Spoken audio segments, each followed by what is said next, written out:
Alright guys, here we got the Craftsman.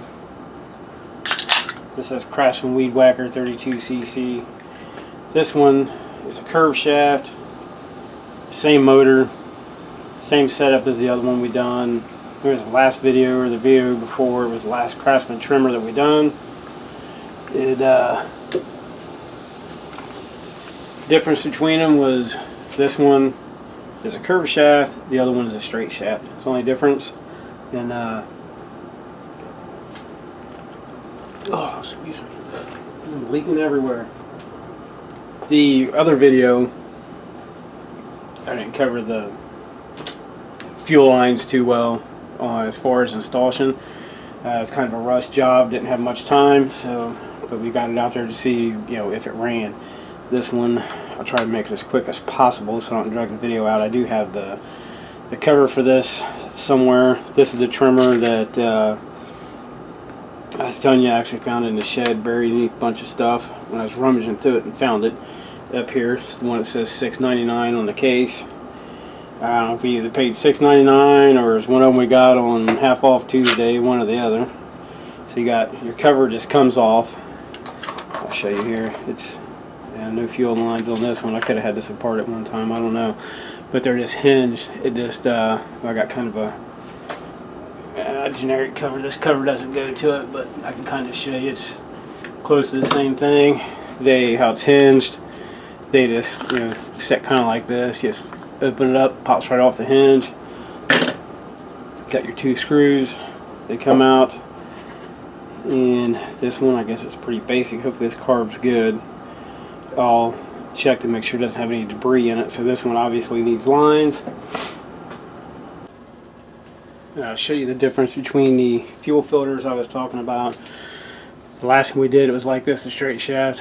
This is the style of filter that came with it, and this is the one I'm putting on it. You can kind of see the difference. Well, I guess kind of you can, but this one it's full filter. Some of them take it, some of them don't. Some of them take this one. This one's smaller, flows good. The reason for it is the tank design on this. With that big white one, it sets up higher on the bottom than what this one will. So it's just personal preference. And because with that one, you'll definitely still have fuel in the tank and it'll think it's out because it won't be able to pick it up. This one will be more submerged into the tank, I feel. So we do is make sure it's down in the corner. Just keep drawing it out until we get it where we want it, which is right about there, I believe.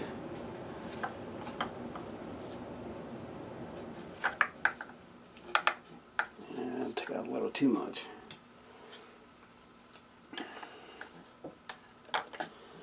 There we go, right in the corner. So that takes care of our main fuel line. So turn line's already in. It doesn't have to be super long, so all it does is just feed the fuel back. So now with the carb on, we can get a rough guesstimate here. Our fuel line, main fuel line, goes to the bottom. So that should be long enough. Before I go hooking the other ones up, let's get the carb loose. And this is the time-consuming part that will drag this video out. So here's our main on the bottom, like so. Now, primer's in, just clips right into place. So now we need a line to go. This one might be too big. From the carb. Yeah, there we go. That should do it. So this one goes from the carburetor to the primer, the short side on the primer. This is where it draws the fuel through the carburetor. And this is the one I always have a hard time with. Get that out of the way. So as you can see, fit it in there. You can see how short. You kind of see there. Anyway, there's your nipple for the line. Carb set's right about there, so all it needs is just enough to go right here. So that's not very long. Too long, and the problem you're going to run into is you'll get a kink in the line. Now what you can do, I don't recommend doing it, but what you can do is loop it to where it comes around, you get a better angle, which would be, let's see if this one will do it before I even say that. Sometimes some of them it'll work, some of them it won't, some of them you'll get interference with other parts. But you could loop it up and around, just like so, and hook it straight into your primer, if you can see that. So it loops underneath the carb, no kinks, comes up and around. It's not touching anything to be able to hurt the line, and you can run it, you know, cut it to your length, hook it up that way.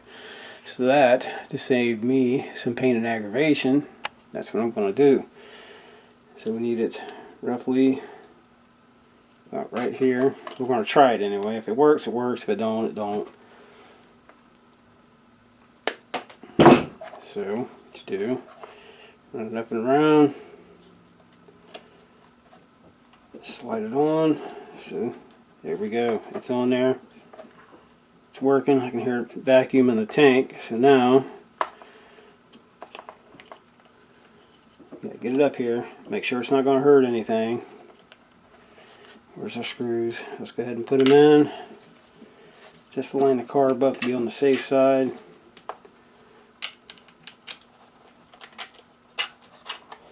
So there we go.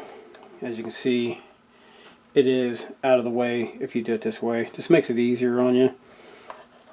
So now the only one left to run is our return line back to the tank, which needs to be, we can probably get away with right here. This one, I definitely recommend putting some grease on that nipple. Help it slide on.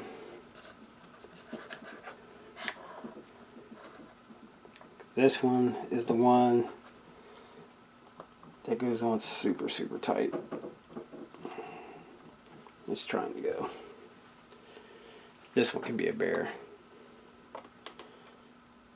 This is part of the issue. The last video, the one I've done with the other one like this, they can be super, super time consuming. Actually, I think, if I remember right, I actually put it on the primer first, then put it on the carb. If I remember correctly, I'd have to go back and look. So that's that. Just make sure it's, get it up here in place. Make sure it's not going to interfere with anything. Don't forget to hook up your, get it to where we can see it here, our throttle cable. Alright, we don't have much for fuel, but we're going to give it a go. Didn't have the opportunity to test fire it in the basement. My granddaughter's sleeping, but until the primer's working, should be. I don't think we got enough fuel.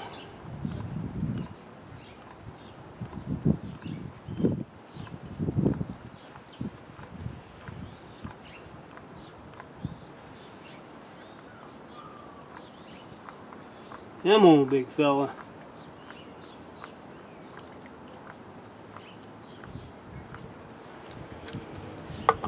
There's something wrong with the carb. Alright, see if I can round up some more fuel for this thing. I'm just like barely over the fuel filter on it. Oh, get it up here. Let's see if we can get some fuel down in there. That should do it.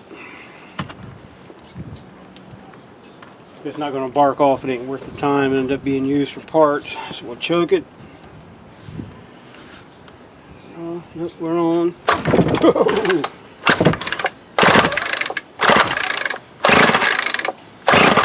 wasn't happy.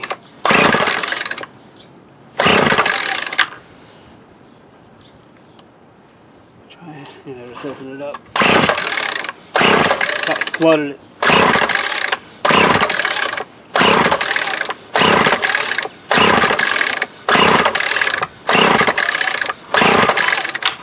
Be my luck.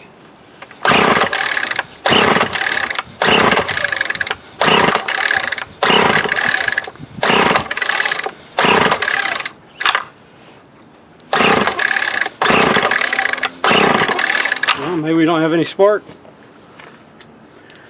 Well, at least you guys got to see how to do the lines. Let's check out the plug.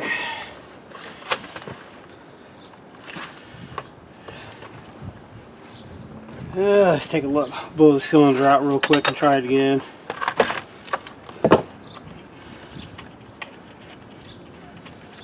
See what we get that way. Whew, it's definitely getting gas.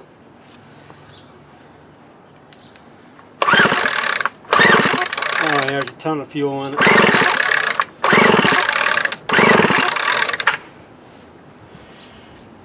Blow some out.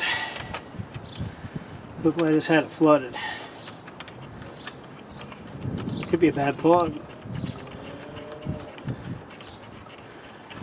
Who knows, right? This might just be parts.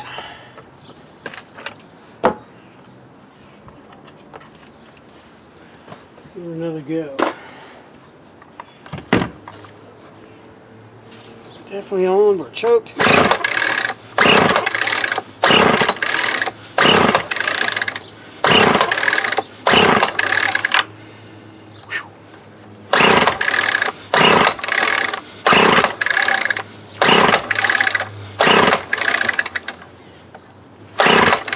Yep, looks like she ain't getting no fire. So, all I can do is I'll throw another plug in it and we'll see what happens.